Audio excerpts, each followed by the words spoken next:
You know, my clients who are successful founders and CEOs, like there's a moment in the call where I often say, I'm not going to tell you what to do because you don't respond well to that. And they laugh because it's true. But I was scared out of my mind. Yeah. The first Wachuma ceremony, I did not know what I was getting into. I really love what you're getting after. Like for me, it's cathartic sitting here going like, oh yeah, it's the loss that gives me access to the love. Hey everyone, and welcome to another episode of Love, Loss, and Hallucinations. My guest and I today talk about the difference between what it is to be a coach versus a therapist, how plant medicine can weave into spirituality, lessons learned about loss and how that is tied to love, the power of a good men's group, and ways to squeeze more love out of your life. And who doesn't want that? If any of this podcast resonates with you, be sure to like it, comment, share, all the good things, and let's jump right into it. Today, I'm very excited to have as a guest Zev Schiller. Here he is in the flesh, in the person. Mm-hmm. None of this remote stuff with us. I like it. This is old school, Old school. And new school at the same time. Yeah, exactly. Zev is a personal and business coach with over 10 years of experience of helping founders, executives, managers, and all of us other normal humans Totally. navigate challenging interpersonal dynamics. He's held some really awesome, great titles like VP of People at Music. Is that how you say it? That was an adventure, Music? yeah, for sure. Music. Emotional intelligence coach at Yale, and people consultant at Carp Capital Management. He's been married, he's been divorced, he's been remarried, he's raising 2 beautiful daughters. You're living life, man. Sounds like a great guy. I'd like to meet this you're person. Living life, you're learning. Definitely All of learning. it. Definitely learning a lot right every now. day. Yeah. Well, we're definitely going to get into that. Great, please.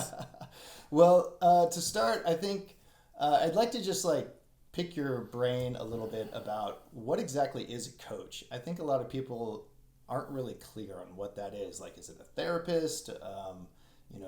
What are you working on with people and how? Totally. Good question. And this is something I have to talk to anybody I talk to. Like, there's the first obvious one, which is I'm not a certified by the state and by the board, like a therapist. Mm-hmm. is a much more almost in a medical capacity. Right. And has a certain level of certification, hours that they need to do. It's just a different thing. Mm-hmm. So I like to say that. And then I like to think as a coach is I'm very forward leaning. Mm. While I'm open to exploring the past, I'm much more oriented to how are we moving forward? Mm. And I'm not so much looking to unpack a whole lifetime of stuff. Like, there are a time and place where it's important, and I will it dive. Has to come up, right? And I think that's why therapists and coaches have some common area. But I think as a coach, I have a lot more freedom to do a lot of things that are just outside the book or out of the textbook of therapy. Like, for example, most of my clients at some point have me talking to other people in their life. Oh, really? Oh yeah, almost all of my people have me at some point. If I'm working with oftentimes if I work with people who are parents or grandparents, I end up working with their kids, or I end up talking to their wives, and because it's just I'm here to coach and make their lives better. I think of it as that's why coach. When I tell people I'm a coach, at a grocery store, they're like, "What sport?" So I think it's also just a fun analogy to think I'm here to motivate, I'm here to inspire, I'm here to help someone do their best. I'm not necessarily here to help them develop a relationship to their inner child, which I think is really great for therapy. So helping the person get clarity on where they want to go and the person they need to be to get to there and how to become that person. And figure out my job is to pull the right levers to help them do that. Ah. And so sometimes it is going into the past a little bit, but oftentimes it's about creating new stories. People want to reimagine themselves, and I feel like it's my job to be able to see them in that new life that they're trying to create for themselves. I think that's why people come to me. They're like, I'm sick of the way I've been. Yeah. I'm sick of the same story. I'm sick of the same patterns. I'm sick of fighting with my wife the same way. Right. And so then my job is to try to help them get clear on what they want and then get them there. Wow. Yeah. When it works. When it works. It's always challenging. Us humans, we like difficult bunch. We say we want to change, but then we're like, yeah, no, but I feel so safe over here. Difficult bunch, those human beings. We are a difficult which is bunch, fun. Which is it makes me laugh because I love learning about people and I love meeting each person in their individuality, but then also in their oneness with everybody else. Yeah. and there's kind of this sacred, like we all have patterns. Yeah. But the patterns show themselves in a lot of lives. It's not like we're not that different in a lot of different ways. So it's fun to be in that. Yeah, and I was going to ask you, like, what excites you about coaching? Like, what is it that keeps you going with this line of work? I think that there's something about the way human beings are so hard on themselves. And I think I really love that I get to be a person who sees the best in people. And I think that's what a good coach does. It's just like I have my eyes on what's best in a person, and I don't take my attention off of it. Yeah. And then they feed me all this stuff that they are resistant to that reflection of themselves. And so for me, it's so rewarding to watch people start to catch on that they might just be the way Zev sees me. You know? Is there like this moment when in their eye when you're like, oh, I think you might be getting it. Kind of. Yeah. Like you could just see them like spinning out and then coming to and then dropping in somehow, and then all of a sudden be like, oh, they snapped out of that, the spinning wheel of the mind, you know, the worry, the stress, the anxiety, the self-doubt, the self-incrimination. They just like pop out. And then they're like, oh, like I have calls with some of my clients who are extremely busy, and I get on the phone, they're like, do you have 10 minutes for me? That's the other thing about being a coach I think is slightly different than therapists, is that I structure all my clients so that they can kind of get me when they need me. Oh, wow. So we have our set weekly session, but if they need 10 minutes, like I don't want them like waiting till the session. Right. So like if you're losing your mind and you're my client, you text me that morning and do you have 10 minutes for me today? And then I find a way. And so coach is always there. You need your coach when you need your coach. Yeah. That's how I feel. And I have a coach and I'm like that. You know, it's like, I need you now. Right. I needed you 20 minutes ago. And then you try to find a way to do that. But I think it's like, I just watch people get on the phone with me, spinning, scared, paranoid to some extent that everything's going to fall apart. I mean, that's sort of what we're all, the more you're holding together, the more you're scared it's all going to fall apart. Right. You know, like that's the gift of like having not a lot is you're just not a lot to lose. But when you have a lot, you know, you have a company with 300 employees and you raise $150 million and like, you know, you got pressure and stress and a lot of people counting on you. So you're just like always in an existential moment. Yeah. But then once they kind of calm down and come into contact with how they got to that moment, which is that they're an exceptionally gifted human being with a ton of ambition and heart and dedication and commitment and all these amazing values and qualities, and they can feel that for a minute, then they like, oh, okay. Yeah, that'll just center the person like in the spot. And then I can be that person today. Yeah. Like it's not like viscerally. Which is better for everyone. Well, because then we're nicer. And this, I think the reason I love my work is like I got a text message from someone who knows I'm working with someone else, a woman in our community, who basically texted me and was like, wow, I was actually worried about seeing this person, my client, and I saw him and he was so much more relaxed. It was so enjoyable to be, thank you for working. Like it was like, for me, it's the way that my work with people impacts the people in their life. Right. Oh, wow. Yeah. That to me is like, that's the best reward. Yeah, is that people seeing those waves ripple out.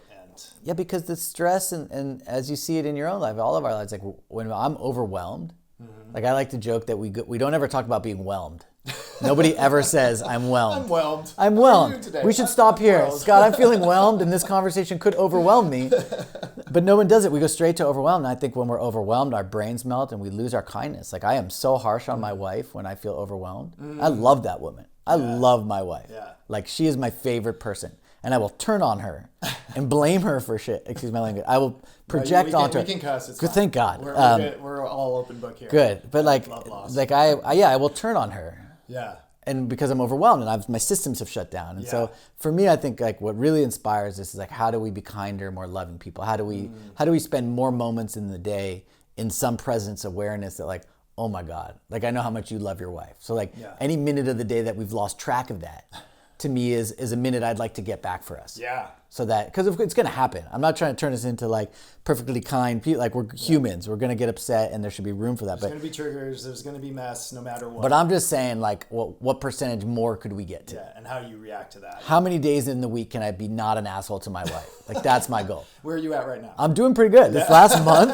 has been one of the best months of our 4-year relationship. Because I'm learning. I'm finally like getting to some place where I'm taking more responsibility for my state of being. That if I'm overwhelmed, that's for me to take care of. Yeah. Well, I was going to ask you earlier, you said, you know, one of the things you like about the coaching work is like, as you're guiding your clients from being like way too hard on themselves to like realizing, oh, I'm somewhat a decent person, you know, I'm a good person. Like, how is that for you? are you too hard on yourself? Yeah, this has definitely been my journey. And then my teacher George, who in Georgia, like they offered me a kind of love that I never had experienced before. That now I feel like is my calling to offer that was offered to me freely. It's kind of like an AA line. You get what was offered to you freely, and you pass it on. Yeah.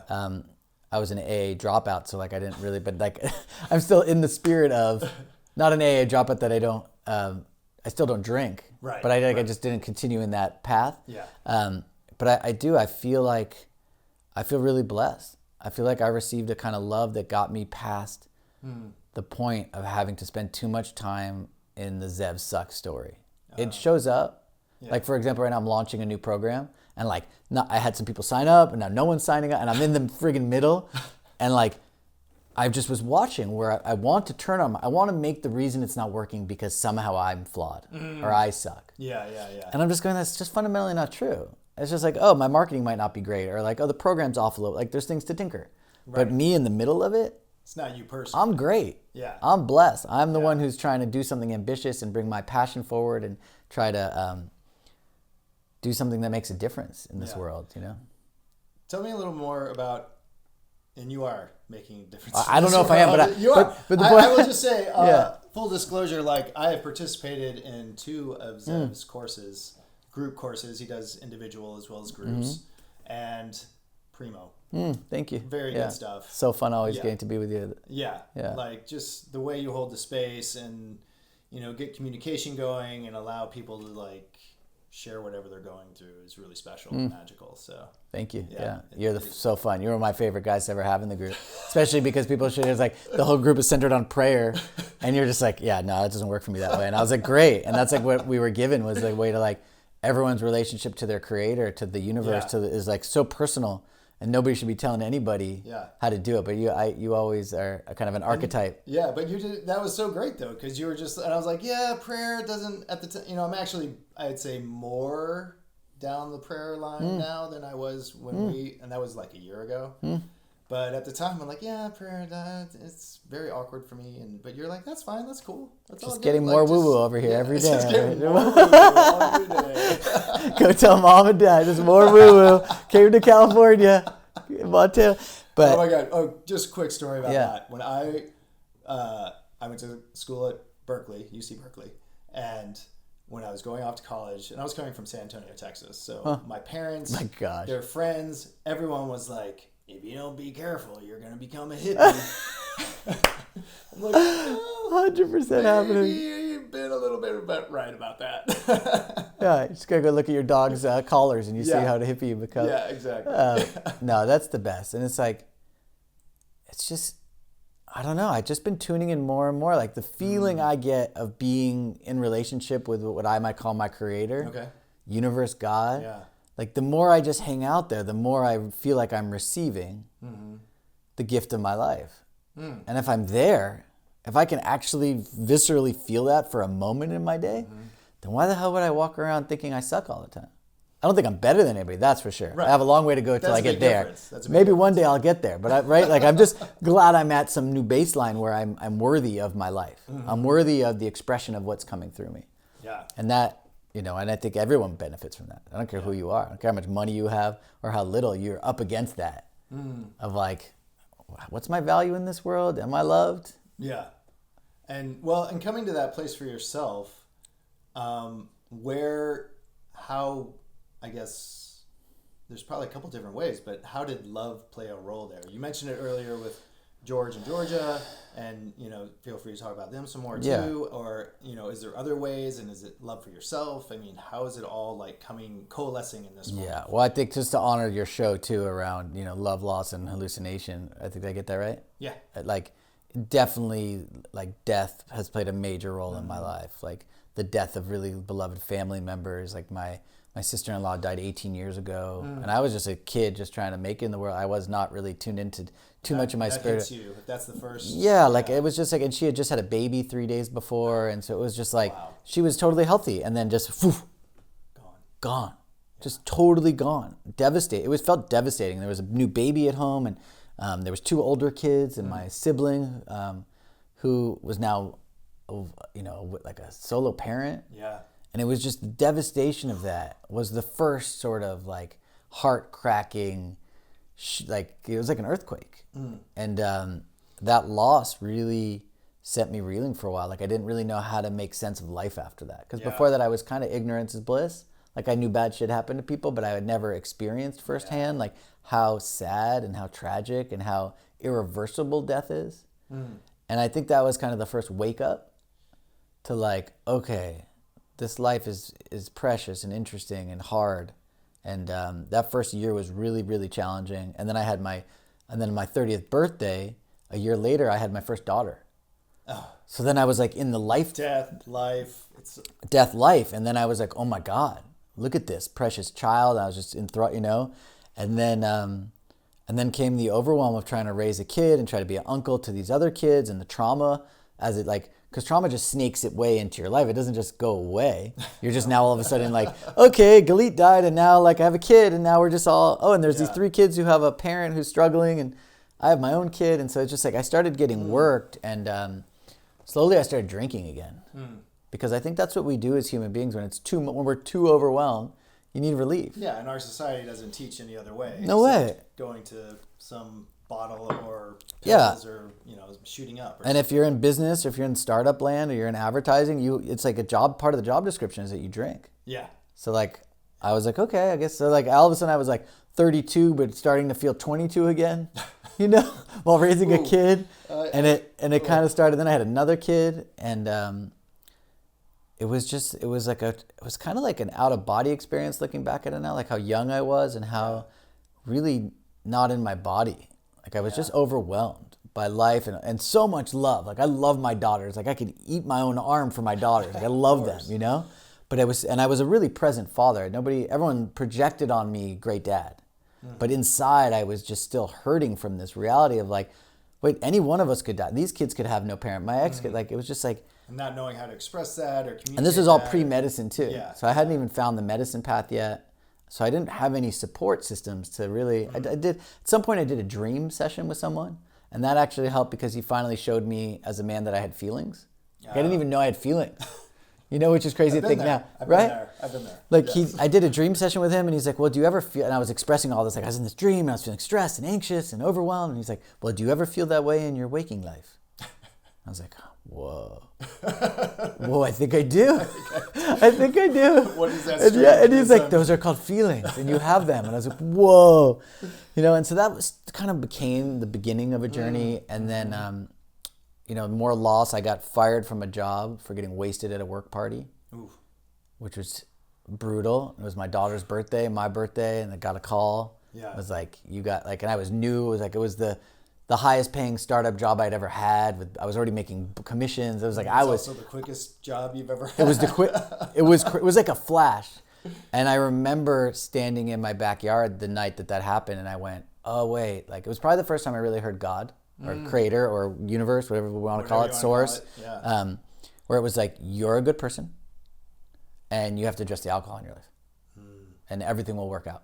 If you fully address it. No like just take a weekend off, like sober up for a minute, prove you're a decent like you got to address it. And so I got that kind of flash, and then I didn't know what to do, and I called a friend who had gotten sober, and before you know it, I'm in an AA meeting. Okay. And to spend a year in AA, like getting back in touch with my higher power, seeing how hard it is for people with addiction. Some guy came over and we read the Big Book. Some like 24-year-old kid would read the Big Book, which is a genius book by a guy who took psychedelics. He did. Bill was and they kind of kept it out because they're like, the addicts shouldn't be doing too much psychedelics, but like the freaking board, shut him down. But so that year became like where spirit got back, and I remember sitting there that like higher power. It sounds like that's the first like step after like going through this dark period of being out of your body, where you're starting to come back in, you're starting to like find little trinkets of love for yourself. They're clues, George's wife, Georgia Bertelstein, who maybe we talk about, you should have her on one day, she's fun. But she talks about there's clues. And like those were the clues that were like, oh, you have feelings. Oh, you're like, you drink too much. You're a good person. Like all these are clues, and I started to get on the trail. And I did notice that in AA there was a lot of people relapsing. That was a big clue to me. I went, oh, I see. So like if I just never touch alcohol, I never have to have a morning where I wake up wondering what I did last night or have any bad feeling about myself. Like, I just put up like an iron curtain. Now it's been almost 11 years where I saw relapse was the problem with addiction. It wasn't even the first. Actually, you're lucky. If you're an addict and you have an intervention, you get sober, that's the blessing. Yeah. Relapse is really where I think the curse of addiction really eats at people. How so? Each time you relapse, the shame, the despair, the lack of control, it eats at you. Yeah. And I noticed that. Yeah. I was like, so you saw relapse was like an issue and an obstacle, and how did you like go at that then? I think I just made a big giant prayer, and I just like was like, I got it. And then what happened is I got into coaching. I did a coaching certification program after a year of AA, and then I finally that program blew up because the man in that program was a terrible human being and got arrested. Oh my! And I had other male teachers have bad behavior, and that led me to George Bertelsen in Medicine Path, where I found medicine and like found a deeper. Like I went to my first ceremony and was like, oh my God, this is for me. Yeah. I was like, and for those who might be listening who are we allowed to talk about these? No, we are absolutely. You have a hallucination in the. I want to get to the hallucinations. Yeah. I mean, I think most people are going to be aware, but what do you mean in this context by medicine? Well, so in this context, it was George had a Native American church called Medicine Path, so they were sanctioned in a legal enterprise within the United States of America, and they were serving peyote and wachuma. Okay. They also did sacred pipe ceremonies at the time. So to me, it was like. My wife was like, where are you going? But I was like, oh, it's all legit. It's a website. It was like, but I was scared out of my mind. Yeah. The first Wachuma ceremony, I did not know what I was getting into. But what I realized now is it was about to be a really transformative experience. So I felt the fear. Yeah. I mean, if you don't feel the fear, but anything, you might be worried. You should be worried if you don't feel the fear. I think if you're doing anything new and you don't feel some fear, I imagine if you've never climbed Mount Everest, you'll feel some fear. Yeah. And then you do it, and you're like, wow, that was the best thing ever. And it was like that for me. But once I got to Medicine Path, it was like, oh, all the higher power of AA made sense. Like I am definitely intrigued and curious about what it means to have a relationship one-to-one. Yeah. Not like through a priest or a rabbi or through a religion who tells me what my relationship's supposed to be like, but like for me to have a unique experience of being connected to something that made me. Yeah. To me is a fascination, and that's where medicines have supported that. Well, in the Medicine Path, so you're saying the Medicine Path, wasn't like really dictating what your relationship was going to be in any sort of ceremony. Well, they were providing a ceremonial space. Right, and they prayed and they had their norms. Yeah. And, George always called it the clear and simple prayer. What are you grateful for? What are you struggling with? Ask for help. But it wasn't like, the formula wasn't first say God, must say God, then say Jesus, then say Moses, then say, Allah. Yeah. It was like, no, call it what you want. But just like, what are you grateful for? What are you struggling with? And ask for help. And the catharsis I started to feel as I opened my mouth, not to other humans, but to some ineffable energetic in the world. Yeah. I started to build a relationship with it slowly. And that was just the beginning. Because then after, it sort of prepared me for the next loss and challenge, which was when my daughter had a flared up collarbone and ended up in the emergency room at like age 9. And they thought she had cancer. They thought she had all these things. It was just like so frightening, and the trauma of losing my sister. So I'm already scared of hospitals. I'm scared of death. Yeah. And to have to navigate that with her. And luckily she had sort of a rare thing called CRMO, which is kind of an inflammation. It's like colitis of the bone. Oh, interesting. So it's like something she's handling, but it ended up not being so scary, but still concerning. But that was, and then 9 months later, my ex-wife right before COVID, got totally sick from the flu. When I was doing a training for Apple in London, and I get a call. I knew she was sick before we went, but we went and saw a doctor, and they were like, she should be fine. And then she totally tanked when I was in London, and her whole body went into collapse, and she ended up in the ICU in a coma for 8 weeks. Yeah. And I have 2 kids at home. And obviously, it's the kids. You still care about this person. I flew home immediately. Yeah. She wasn't my ex-wife at the time. Oh, I she wasn't fully there. married. Oh, okay. You were still married. Okay. Well, either way. Fully married, fully like, Wow. and that's like that's when the prayer really got me. Like it's why I think the person I am now came through that. It was like Galit's passing woke me up, and then praying for Megan's life in the hospital. Like I remember being on the linoleum's floor, being like, all right, God, if I have a relationship with you, I'm putting in a big ass right now. I need you to keep this woman alive. Because the doctor said that it was very unlikely she would survive. Wow. She was she had a stroke. She had full sepsis. Oh my God. Her lungs were caving in. She was a nightmare. Yeah. It was my personal nightmare. And I was in the same hospital that my sister-in-law died in. Like, it was just hell on earth, so the loss part of that. Yeah. And it's helpful because I don't tell the story that much, but when I'm talking about feeling blessed, I'm incorporating the fact that, like, right now, nobody in my family is in the hospital. Nobody's sick. Everybody's good. Yeah. That's good to me.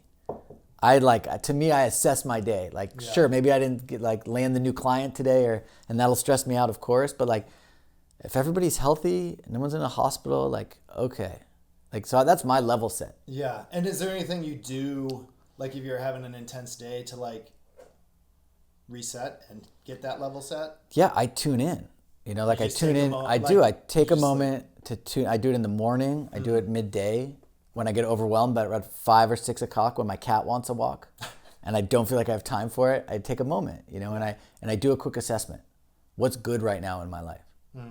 What is actually what is it that I would not change? Like, I'm just so grateful for. Like, I wouldn't change the health of my daughters.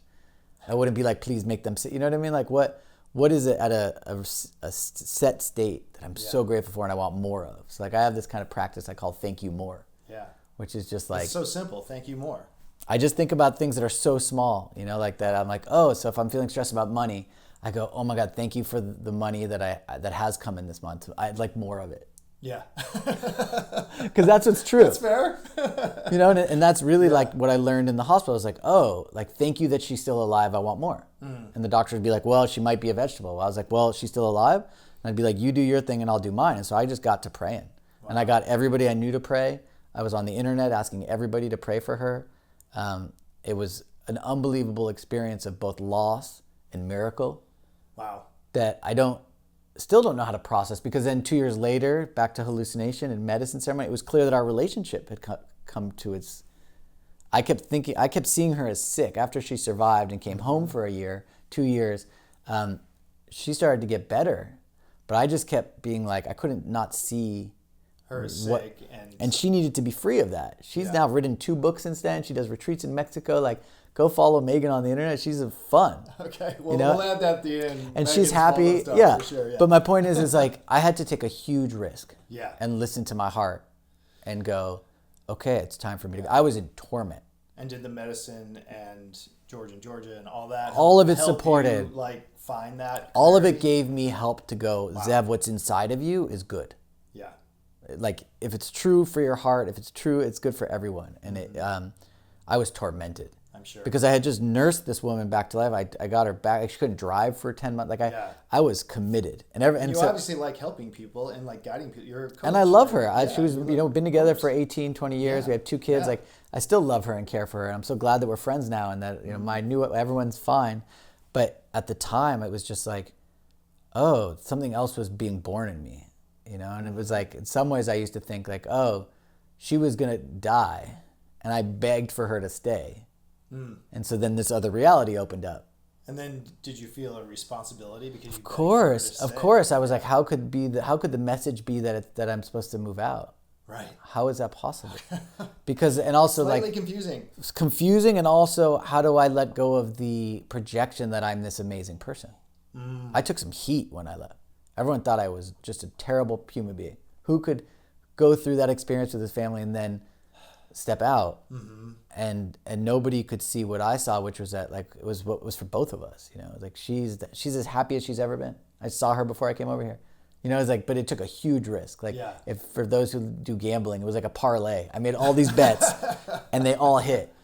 Wow. And I think they all hit because I did it with spirit. And authenticity.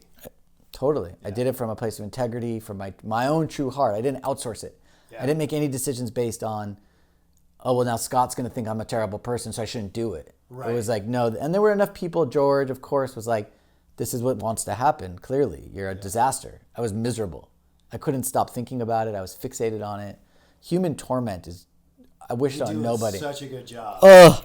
And that's, I think, the love and loss piece. We just torment ourselves, And the medicine, I think, is really good at going like, okay, no, please, cough away. I think the medicine and and it's funny, back to hallucinations, there was an ayahuasca ceremony I was at. Megan came with me.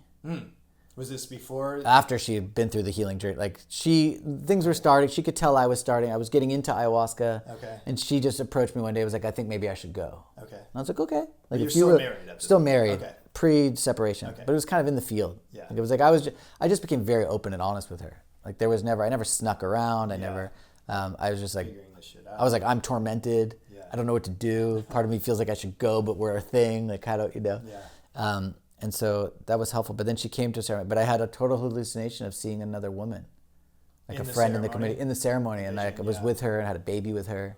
Oh, wow. And it felt so good. It felt like everything I wanted. And it turned out that woman wanted nothing to do with me, because I did end up telling her. I told Megan, I told this woman, I was like, I'm in love with you. And she was like, no. And I won't tell you who it is because you know the person probably. That's fine. But I did go through the process of like this hallucination, which was not fully real, was real on some level. Like that it was like I was seeing a glimpse of my new life. Yeah. You know, that there was another person for me. Another person, yeah. Well, and I think that also, speaks to one like important tenet for people who are just starting to do medicine work and that sort of thing, is like medicine often tells you things that you're like, I'm so sure this is exactly what it means, and may not be the case. So it's like you might want to wait 4 to 6 weeks at least after a ceremony before making any big life changes. Just a little 100%. and it's fun. That's what a hallucination is. You see something that appears to be there that isn't. Yeah. And so, but the feeling is usually if someone has a big medicine experience and they tell me I saw this thing, I'm like, well, how did it feel? Because that I think is a little closer to real. Right. And that's what I learned from that moment in that ceremony. The imagery can still be symbolic. Or it could be a person. The medicine will put the image on somebody I knew, because the truth is there was a person for me. Yeah. I just didn't know them. Yeah. So I couldn't have seen them. So I feel like my interpretation was the medicine utilized another person to get me starting to move towards this love that was there for me, that was a karmic relation waiting for me. And which I think also speaks to like the importance of integrating what you experience after the ceremonies, whether it's with a coach or a therapist or your best friend even. Ideally someone with a little more knowledge than that, but somebody to like help you talk through stuff you experience. Definitely. Because we see it all the time. People have things happen and they're like, oh, well, we were supposed to get married, or scary stuff. And like we always tell people when I work, or I support a lot of people who do medicine, who come to me and tell me about their situations. And I'm always doing what you said, which is just like, how did it feel? Is it real? Like, how do you feel when you're not still feeling the medicine? Yeah. Does it stick around? And like for me, that was a thing. After that ceremony, I could not shake the feeling that there was this person. And I would ask myself, I was like, maybe we should be poly. Maybe you want to open. Because I was just in knots. Yeah. There was somebody that I was supposed to meet. And wasn't fully clear yet. No. And then when I finally did take the risk and the jump out of the relationship, and she actually let me go. She was like, maybe you should spread your wings. She had enough of hearing my honesty about my upset. Well, that was a gift from her. It was. Yeah, it was an acknowledgement by her that's like, oh, it's time. Yeah. Go. And literally a month later, I met my present wife. Wow. It's like 4 years ago. Yeah. It's wild. Yeah. It's so crazy to me, like how, again, it's just one of those things in life that just isn't quite like fair. Like looking back, you're like, oh, I can see the footsteps. The clues. They're so clear. But when you're in it, it's like just a smoggy, smarmy mess. Totally. And I do think like if I look at the clues, I got to where I went because I was relentless in my pursuit for acknowledging that life was good. That on a level, being alive is good. Being alive is a gift. And so I took the risks I took because after watching a sister die, after watching my ex-wife almost die, I was like, I became alive. Yeah. I went, oh, I could spend all my time being upset about the sickness and the death of the people I love because there's no end to that. Yeah. Like and George just died a year ago from cancer. There's no end to being sad about that. Yeah. But if I just do that, then I deprive myself of what's true is that I'm still alive. And I've still been given a gift to do my life and live my dharma and take my shots at whatever I feel called to love my people. And so that's, I think, like where I'm really focused right now is like, how do I make room That's why I laugh when people are like, Zev, you're just like always putting out these good vibes and like you're all about these blessings and stuff. It's like, don't you know the world is like going to hell, and like, don't you see the administration and the terror and the destruction? And then I'm like, yeah, and I'm still alive. Yeah. And so I'm not going to spend all of my life force energy just being sad and upset. I'm going to be sad and upset when it's sad and upsetting. Like there was an accident in Marin County. You're going to allow those feelings. You're still going to feel them. Yeah. Yeah. And then I'm going to let it really turn up my blessings. Like when I saw the story of the kids in the car crash in West Marin, did you see that? Heartbroken. And my daughters and I were talking, they were telling me, we were all in tears, just like, and so I let that in. And then I also like took a moment to go, oh my God, thank you that my daughters are safe. Thank you, universe, whoever I need to thank. Like, that's how I feel. I'm like, I don't know if you call it God. God's a terrible word for a lot of people. Creators. I'm just like, whoever is responsible for the fact that my daughters are safe, thank you. Yeah. I will not let that go unnoticed. I mean, it's so beautiful just how you're able to take those moments and turn them. And I'm sure that didn't come overnight. Like, you've been working on this. Well, that's what I'm sharing the whole, like, I love your show. I love that you're making space for the love, the loss, and the hallucination, because that feels like my life. It's like, I am orienting this way because I know how hard it is. I know how crushing it is. Yeah. And then, 2 years ago, the year before George dies, my niece dies from a fentanyl overdose. Ugh. So that funeral is it's an indelible mark on my heart. Lose that kid, She was 19, 20, like gone forever. I never, it's just like, so I'm not trying to sugarcoat anything. No. I'm just trying to be with what is. Like, I'm grateful today that everybody's alive, and I miss those who are gone. Well, and I feel like you've been touching on this, but I'm just going to kind of ask this question to see if there's any elaboration. But like, through these experiences of loss, what do you think you've learned? And what from that have there been gifts? Yeah. I think I sort of spoke about it a minute ago. It's like that life is that hard. And there's no sugarcoating that. And that everybody's going to get their ass beat by the universe. It's just like, I just assume that. And if you haven't, then I'm kind of watching going like, when's that going to come for you? I don't care who you are. I don't care your socioeconomics. I don't care your poverty. It's coming for you. Yeah. It's part of the path. And so I find that I have a deep honoring of how sacred people's suffering is. Like I have a client that I was on the phone with today who had everything in his life was great. He was retired. He sold his company. He played golf 3 times a week, pickleball, traveled wherever he wanted. He just had the life. Yeah. And then they found a tumor on his spine. Ugh. And now he's like lucky he can walk, and he can barely use one hand, and he can't play golf. And like, he's confronted by the fact he can't get his old life back. And so like, I'm spending my time with him, like today I literally said to him, he's like, I was like, well, you got Leonard, you've got a lot of years left. He said, please don't say that. Like, that sounds terrible. I will go to sleep every night hoping it's my last, like, this is it. The suffering's so intense. He's deep in the darkness. He's deep in the darkness. And I had to sort of receive that. And I think what I do 2 things. One is I don't sugarcoat it. And I honor where he's at. And I make a lot of room for it. It really freaking sucks. Yeah. Fucking sucks. I will not platitude him into something better. But I will then honor what is true. And this is the other part of the process, which is like, well, he is alive today. Right. And I said to him, like, well, if this was your last day, if today was truly your last day, how would you be? And he was like, he got emotional because then it made it real. And I was like, well, that's the homework. Like, every time you wake up, it's your last day.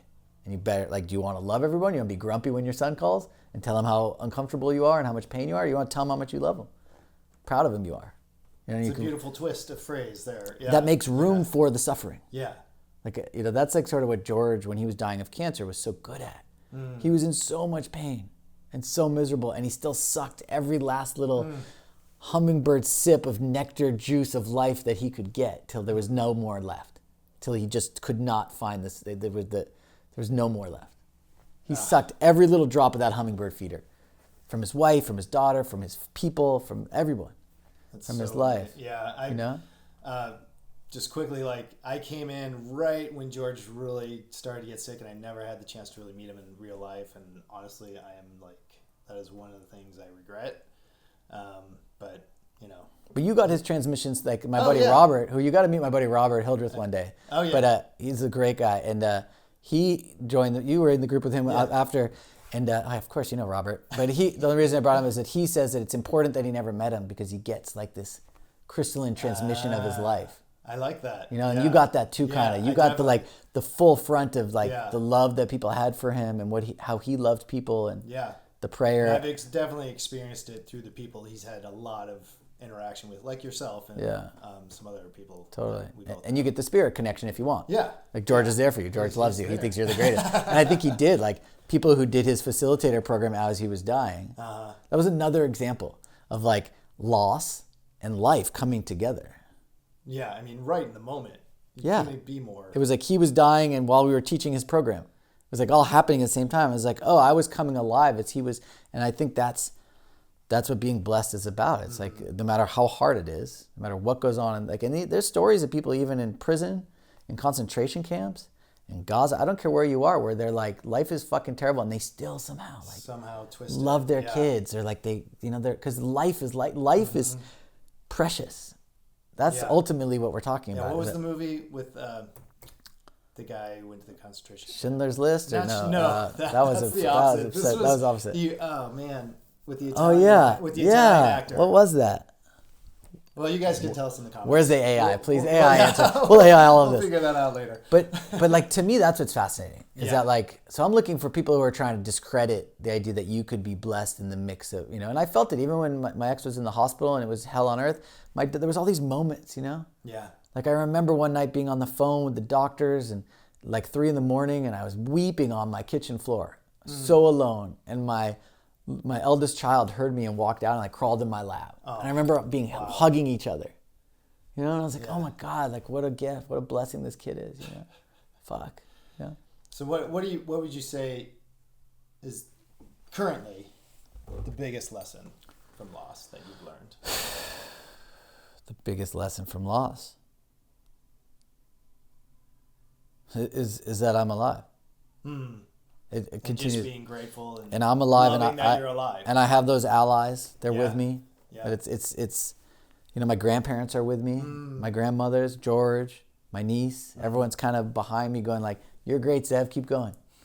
Don't believe the thoughts you're having. Just keep going." And like, and then I become that for other people. So when people call me feeling crazed, or we're in the groups together, like yesterday's men's group was insane. Like we have one rule that I think you remember is like tell the truth fast. Yep. To keep guys from just like yammering on about all this stuff and then like, oh yeah, and by the way, it's like no, start with the by the way. Start with the by the way. That's where we want to start. Start there. But so yesterday was just like unbelievable, the things that people unearthed. Like people got off the call feeling ashamed of what they shared. It was that powerful. Like they felt like they burdened us.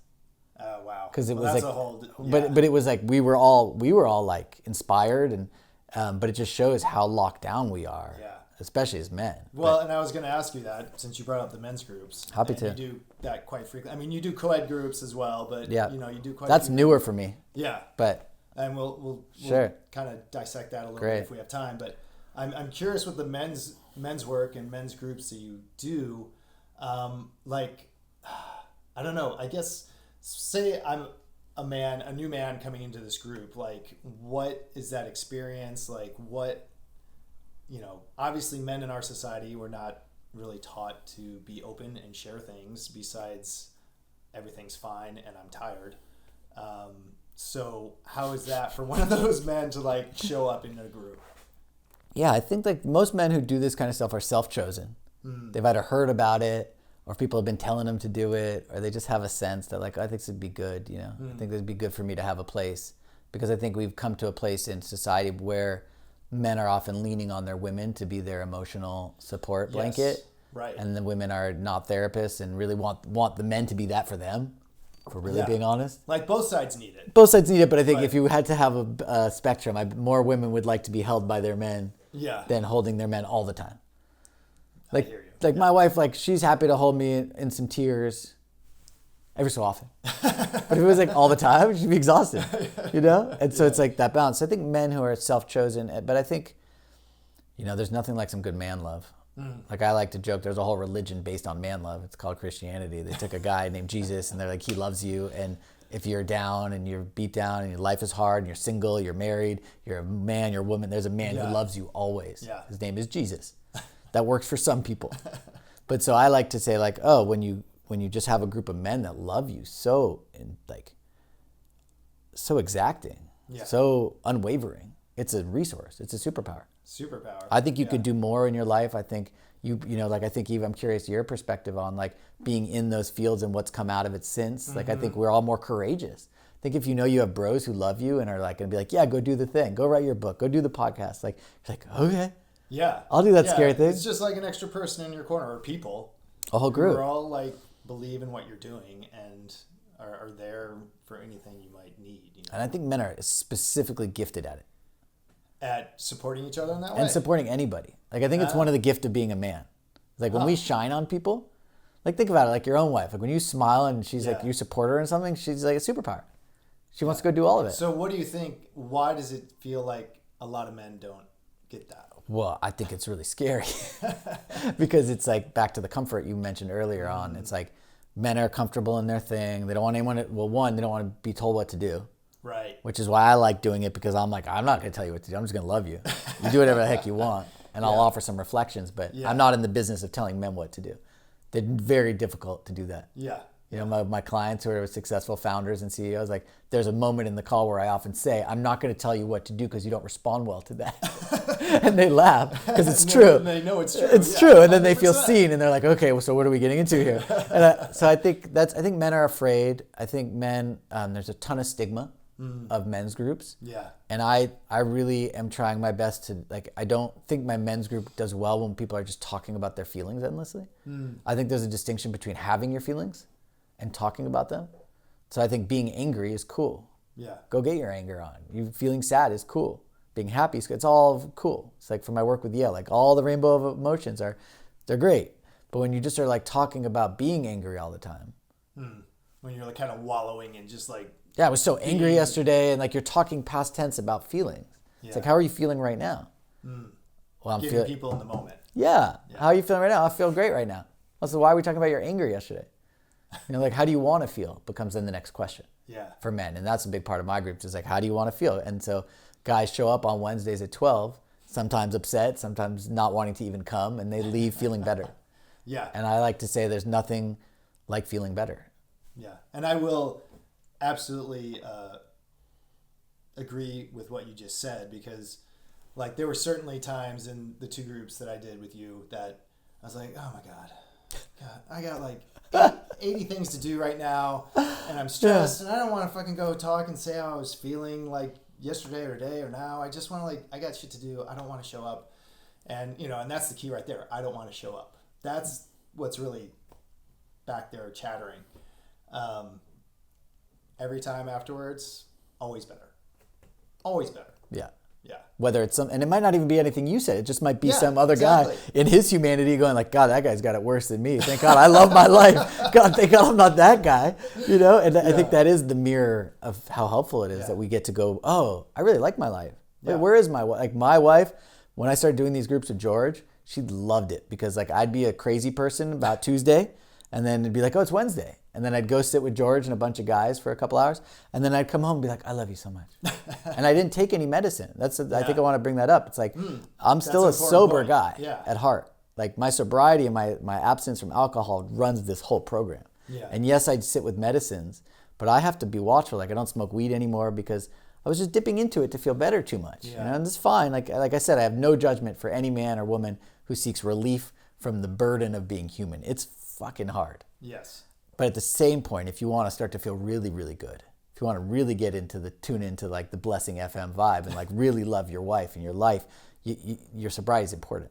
Yeah. And so I think medicine, I look at medicine as something that you go to on a, you know, some people go monthly, some people go every 6 months, but it's something you go to get like recharged and sort of rejuvenated. Yeah. And then you need your sober practices to stay in the pocket in between that. And everyone has their cadence. Some people go once a year to a medicine ceremony. Some people go once a month. But I think if you're always doing medicine all the time, you're getting high, then you're going to be stuck with the patterns of, you know, like it's a bell curve. So if you get high, you're going to come down. Yep. And when you come down, you're going to be grumpy and pissed off with your wife or your girlfriend or your coworker. And you're not allowing yourself enough time to integrate whatever you were experiencing that last time. You're just getting blown out all the time. And so for me, the groups are like a sober medicine where you can get high and you can have healing. Absolutely. Like yesterday, there was no doubt healing happened. I went to bed and was like, whoa. I felt like I went to a ceremony. And I like to think of these groups as a ceremony. We don't know what's going to happen. Somebody's going to have an experience. Yeah. I'm going to try to be as loving as possible to everybody. But no, I agree. It's definitely its own kind of medicine. You know, whether you want to talk medicine or just connection medicine, or they're different from plant medicine, and both are hugely valuable. Yeah, and the last thing I would say, I love that you're like, I don't want to go. We do them at 12 o'clock on a Wednesday. It's so inconvenient for the working person. Inconvenient. It's such, but what the F? Yeah, but it's like I like to think about, like, you talk to startup founders, like, we're trying to be disruptive. Well, I'm like, this is my disruption. Like, if you really want a man's life to change, better disrupt the current. If you're committed to changing your life. If you're willing, and you can't just make it all the weekend ceremony. Oh, I'm going to go to a retreat. Yeah. But work is holy. I can never miss any work. It's like, no, carve out Wednesdays for yourself. Miss lunch, put it in your calendar. Like, once guys get it in their calendars, they don't like to give up the spot. Right. Because nobody bothers them. They're like, what's that thing on Wednesday? I can't schedule anything. They're like, no, I have a thing. And the higher up the food chain, the more space there is for that. Yeah. It's much harder for guys who are like, management level or junior. Those guys really, it's hard for them. Yeah. But the higher up the food chain, like, nobody cares. And then hopefully the people higher up the food chain will be more understanding of the people lower down once they're doing it. That's the prayer. So that's the prayer. The hope. But rippling out. Yeah, the love. I really love what you're getting after. Like, for me, it's cathartic sitting here going like, oh yeah, it's the loss that gives me access to the love and shows me how much I love my people. And like, oh my God, today everybody's here. Like, okay, can I have more of that? Like, can I have, can I see my daughters today? Oh, I did? Good day. Saw my wife? Good day. Saw my ex-wife today? Good day. Like, yeah. I don't know why, like, the infinity symbol just came, like that love to loss, to love to loss. We've been doing it for a long time. They're just feeding each other for eternity. Yeah, for a long time. And it seems that indigenous cultures have a better relationship to that infinity because they're connected to the love and the loss of their people and their lands, and they're living simpler lives. There's something about capitalism that I've been like starting to do some writing around, like, success is almost a sickness. Yeah. That, like, some people get successful and finally they break free and then they go do a bunch of healing work and then boom. Like, I remember Paul Buchheit at Y Combinator once said, like, the whole cliche that, like, money doesn't bring happiness, or it's like, it's better to be happy than rich. And he's made some jokes like, it's great to be both. And he did a bunch of yoga and healing and, like, I respected that, where it was like, oh, at some point you have to address the sickness of our capitalistic society, which is like, keep going, grind, make more money, grow bigger, take on more stuff. Being able to throw everything away so easily. The garbage of it all, Yeah, the garbage of it all, whether it's, this cup on the desk to someone's life. Like, it just all is sort of out there somewhere being thrown away, Where is this away? Yeah. Yeah. So I think that's, like, a big pillar of, like, what I'm like, it's not lost on me. It's funny, we were talking about George and the program we did as he was dying, but, like, he was dying and everyone was grieving and, like, totally upset. And, like, I was out there marketing, like, George's program. And he kept telling me to do it. I'd be like, we should probably not do this. You're dying. He's like, no. Let's do the facilitator program. I want you to teach my program. He was like, what a lesson right there. Right. And I feel a little bit of that right now in the current climate that the world is in, with climate change, with, the administration, that some people love him and some people don't, but it's all volatile. And, like, I'm out there being like, let's talk about being blessed. Like, how do you get into a frequency of feeling blessed? How do you what does that even mean to be blessed? If you take a religious connotation, like, what does it mean to feel grateful for your life? Well, I feel like that's a whole different podcast that when I have you back, that's what we'll start with. Great. Well, that's it. Right. Blessed. And I'll have you on mine. We'll talk about, I want to hear your take on it, But, like, that, but all of that is through the lens of, like, oh, there's so much loss and fear happening. And yet, even though that's true, most of us have a ton of water, ample food, some money in the bank, a roof over our head, people we love, maybe some purpose-driven work or any work at all. Certainly in this country. Certainly in this country, for sure. Yeah. It's like most people on the planet would trade everything to be any person in this country. Yeah. So, like, if that's 100%. The status quo we're talking about, then maybe that deserves a little bit of attention in our own bodies. Like, can we get to the frequency of how good that feels? Yeah, that's sort of my point. point. Gratitude for all of that. Yeah. And to really feel it viscerally, not just like as a platitude. Like I did my gratitudes. Like I'm talking like really an embodied practice of going like, oh wow, okay, I do have it good. Okay, now I'll go to my next meeting. Yeah. Now I'll go talk to that investor. Now I'll go, I saw my wife, I better go squeeze her and love her. Like that's my hope. I hope when we're done with this conversation, when you see Tiffany, you're like. I was just thinking that right when I'm like, I know she's downstairs and I'm looking forward to giving her a big freaking wet sloppy hug and kiss and other that's things. like I think other things we don't if I'm on a mission I think it's like I want people when they tune into me or have an interaction with me as a coach or as a personality on the internet that are listening to this podcast that they literally run to the people they love. Like I want that to be the feeling because that's how special it is. And the people love it. Yeah. Tiffany's not going to be like, what's wrong with you, waiter? She's like, get over here. Everyone out of the house. Yeah, I don't think she's going to have a problem with that. They don't. Get out of the house. That was one of George's best teachings. Is like, our women are never upset if we're smiling. In fact, a man who's smiling is a safe man, generally speaking. As long as it's not authentic smiling. Yeah, from a place of joy, gratitude, happiness. Yeah, of real. Not an evil, sinister smile. Yeah. Those are scary. Or like, everything's fine. Yeah, no, that's scary. Yeah. But if a man is genuinely has a smile on his face, it relaxes people. Yeah. Especially your smile. Your smile is gorgeous. Zev, when you're smiling, the world is good. And when you're not, because I know you have your own systems of like, you can go from whelmed to overwhelmed quick. Oh yeah, absolutely. And we'll all feel it. Yeah. Your team or Tiffany, it's like, oh God, Scott's, oh God. I'm like, oh boy, here we go. Even the dogs are like, the dogs. This is how we are as men though, I think. Yeah. It's like when we go there, it's just like. Yeah, everyone kind of hunkers down and prays for the best. Stay away from that guy. Yeah. When I'm really bad, my wife is just like, hope this stops. When is this over? When is this over? When do we get to? Your wife, my wife, they'll commiserate. They should. I'm curious in these final minutes. Yeah. I mean, I know you've done a bunch of podcasts. You talk to people. All the work you do. Is there any like question or thought around love, loss, and hallucinations that maybe no one's ever asked you, or like that comes to mind? You're like, oh, I really like to like speak to that. It's great. It's like, what's the question that's not being asked? Yeah. I guess there's maybe a question or something about like we talk a lot about intimacy in terms of our partners, but like I'm starting to get really intimate with myself and my relationship with Creator or the divine or God or Spirit. That's a different intimate relationship. Yeah, right? and I think there's something powerful. Right, and I think there's something about the love, loss, and the medicine or the hallucination. I'm taking hallucination, but like that's really growing in me. And that I'm starting to like, I was even singing on the way over here, like this song about like, oh, like I'm never really alone. Like I'm always with my Creator. Like everywhere I go, there's this energy that's with me, and that like comes from the love, the loss, and the medicine that is reinforcing that. Yeah. So when I go to ceremony, in touch with it and feeling it. Like that's my job, I feel like. Yeah. More and more so. I don't know where it's going to lead me. Yeah. But I just have this new feeling, this new profound sense that I'm not alone, and it's kind of cool. And I'm kind of like, does everyone have that?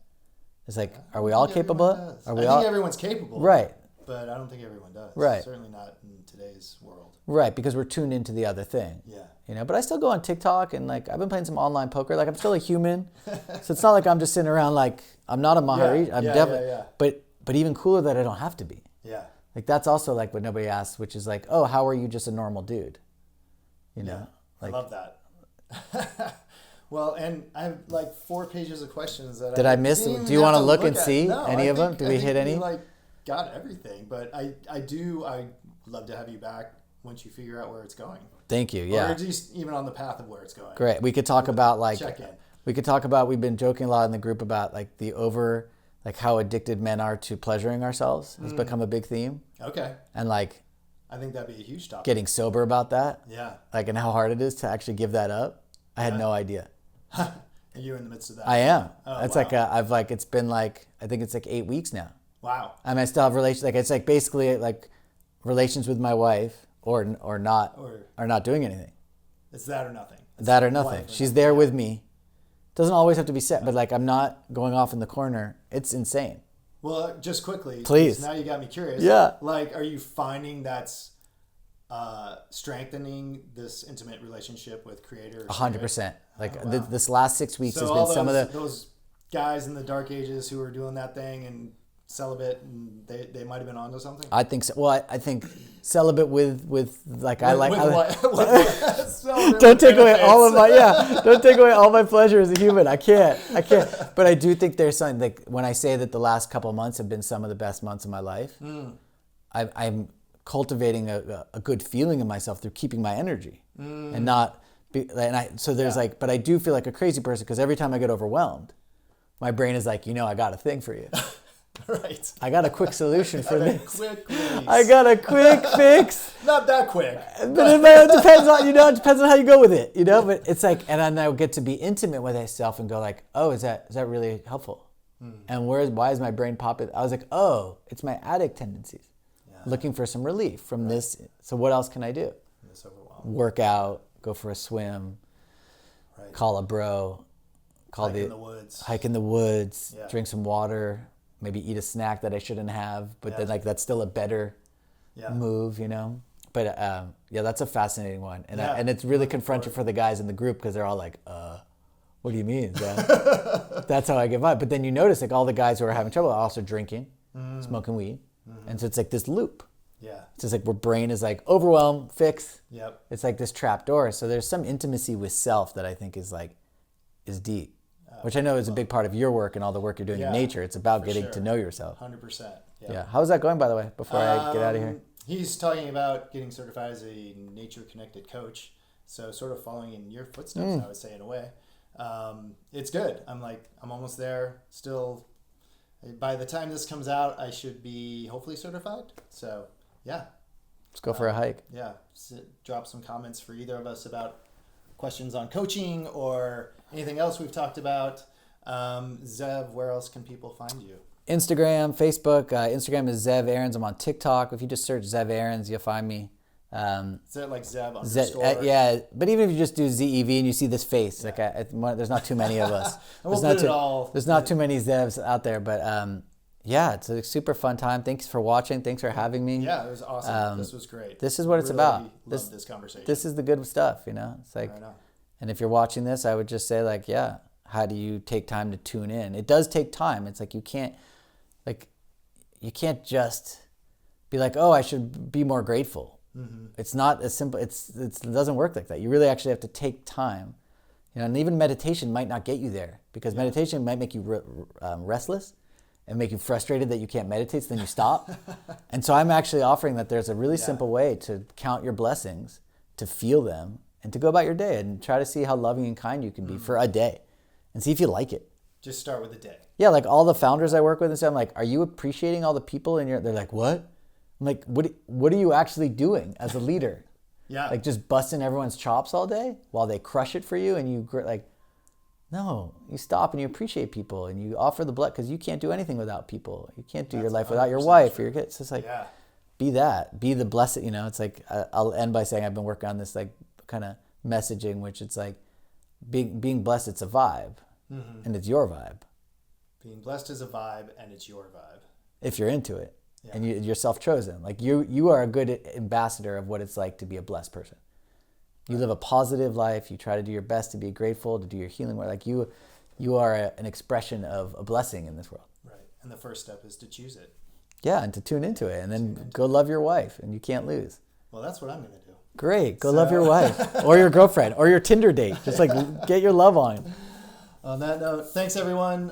You can find me mostly on Instagram as well. And if you want to sign up, I have a weekly Monday week. Are you on my Monday poem list? I love that poem. Yeah. I love that. I have a Monday weekly Get yourself on that. soul-oriented poem list. You can go to scottshoemaker.com to sign up for that. And thank you, Zev.